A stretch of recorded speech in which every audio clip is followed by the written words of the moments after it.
वासुदेवाय। मेरा गोपाल गिरधारी जमाने से निराला है, रसीला है रंगीला है, न गोरा है न काला है। मेरा गोपाल गिरधारी जमाने से निराला है। कभी सपनों में आ जाना, कभी रूपों से हो जाना, ये तरसाने का मोहन ने निराला ढंग निकाला है। मेरा गोपाल गिरधारी जमाने से निराला है, रसीला है रंगीला है, न गोरा है न काला है। मजे से दिल में आ बैठो, मेरे नैनों में बस जाओ।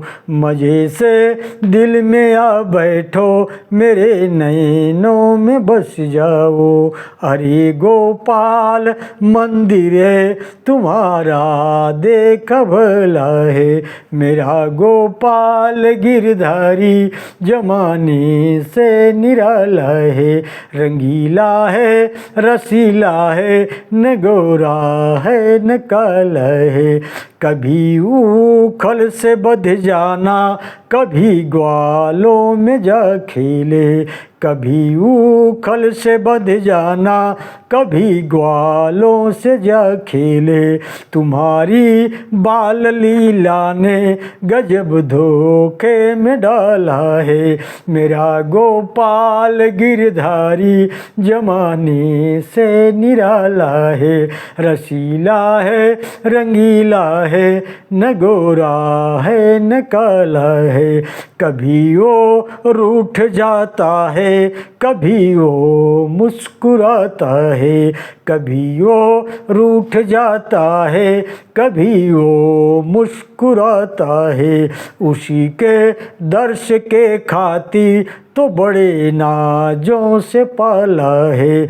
मेरा गोपाल गिरधारी जमाने से निराला है, रंगीला है रसीला है, न गोरा है न काला है। तुम्हें मैं तो भुला पाऊँ, मगर भूले नहीं बनता। तुम्हारी सांवरी सूरत ने कुछ दूसरा डाला है। मेरा गोपाल गिरधारी जमाने से निराला है, रसीला है रंगीला है, न गोरा है न काला है। तुम्हें मुझ जैसे हजारों हैं, मगर मेरे तुम ही तुम हो। तुम ही सोचो हमारी और कोई सुनने वाला है।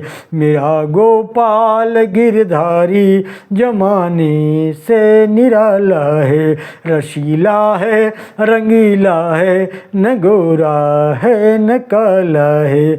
मेरा गोपाल गिरधारी जमाने से निराला है। भगवते वासुदेवाय। सज्जनों, अब इस अध्याय में दशाश्वमेधिक और पैशाच तीर्थ का की कथा के महात्म का है। सीधा चलते हैं कथा की तरफ। ब्रह्मा जी कहते हैं, गोदावरी गंगा में कार्तिकेय जी का एक तीर्थ है जो बहुत उत्तम है। वह कौमार तीर्थ के नाम से प्रसिद्ध है। उसका नाम सुनने मात्र से मनुष्य कुलीन और रूपवान हो जाता है। उसके आगे कृतिका तीर्थ है, जिसके श्रवण मात्र से सोमपान का फल मिलता है। हे महामुने, अब दशाश्वमेधिक तीर्थ का महात्म सुनो। उसके श्रवण मात्र से अश्वमेध यज्ञ के फल की प्राप्ति होती है। विश्वकर्मा के पुत्र विश्वरूप हुए। विश्वरूप के प्रथम नामक पुत्र हुआ। उसके पुत्र का नाम भयवन हुआ। महाभाव भवन सार्वभौम राजा हुए। उनके पुरोहित कश्यप थे, जो सब प्रकार के ज्ञान में निपुण थे। एक दिन महाभाव भवन अपने पुरोहित से पूछा, मुने, एक ही शांत 10 से अश्वमेध यज्ञ करना चाहता हूँ, वह यज्ञ कहाँ करूँ?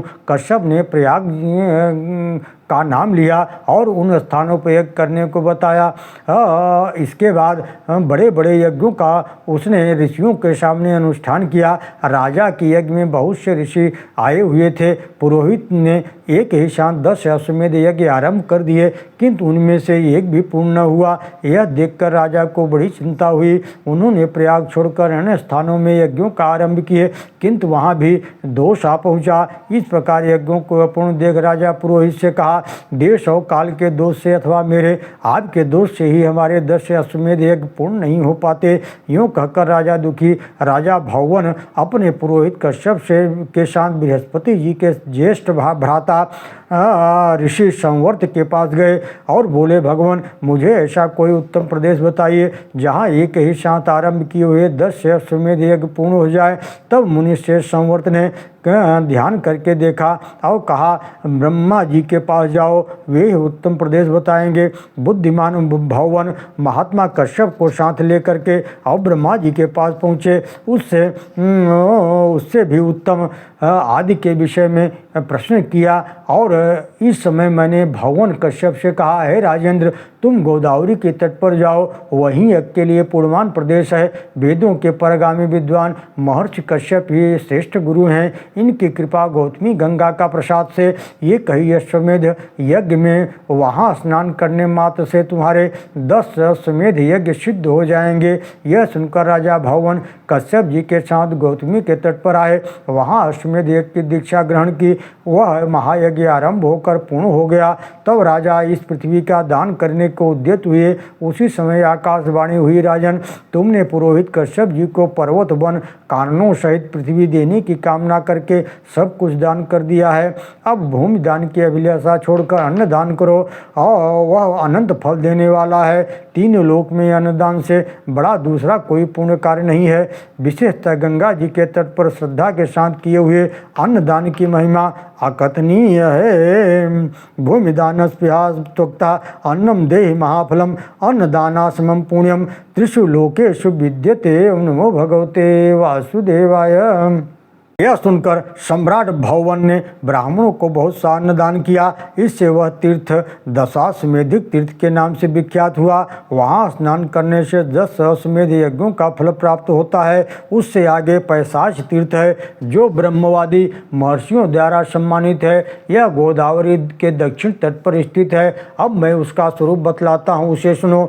मुनि श्रेष्ठ नारद, ब्रह्मगिर के पास भाग में अंजन नाम से प्रसिद्ध एक पर्वत है। वहाँ एक सुंदरी अप्सरा साप भ्रष्ट होकर उत्पन्न हुई। उसका नाम अंजना था। उसके सब अंग बहुत सुंदर थे, किंतु मोह वानरों का था।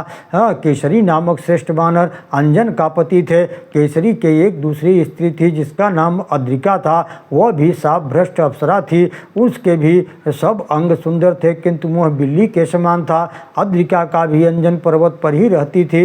एक समय केसरी दक्षिण मुख समुद्र के तट पर गए थे। इसी बीच महर्षि अगस्त्य अंजन पर्वत पर आए।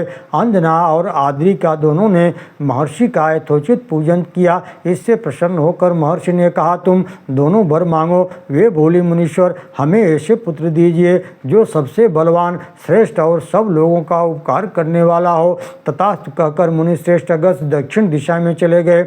कुछ काल के बाद अंजना ने वायु के अंश से हनुमान जी को जन्म दिया और अद्रिका के गर्भ से नृत्य अंश से पिशाचों का राजा अद्रि उत्पन्न हुआ। उसके बाद उन दोनों स्त्रियों ने उस उक्त देवताओं से कहा, हमें मुनि वरदान से पुत्र तो प्राप्त हुए, किंतु इंद्र के शाप से हमारा मुख कुरूप होने के कारण सारा शरीर विकृत हो गया। इसे दूर करने के लिए हम क्या उपाय करें, इसे आप दोनों बताइए। तब भगवान आए और नृत्य ने कहा, गोदावरी में स्नान और दान करने से तुम्हें शाप से छुटकारा मिल जाएगा। यूँ कहकर वे वहीं दोनों अंतर ध्यान हो गए।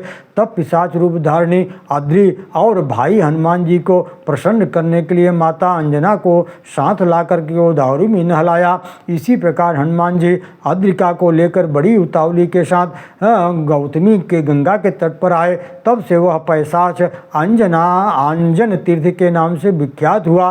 वह समस्त अभिष्ट वस्तुओं को देने वाला शुभ तीर्थ है। ब्रह्मगिर से निरंतर 53 योजन पूर्व की मार्जार तीर्थ है, मार्जार तीर्थ से आगे हनुमत तीर्थ है, वृषा कपि तीर्थ है, उसके आगे फेना संगम तीर्थ है। बताया गया है जो समस्त कामनाओं को पूर्ण करने वाला है। ओम नमो भगवते वासुदेवाय।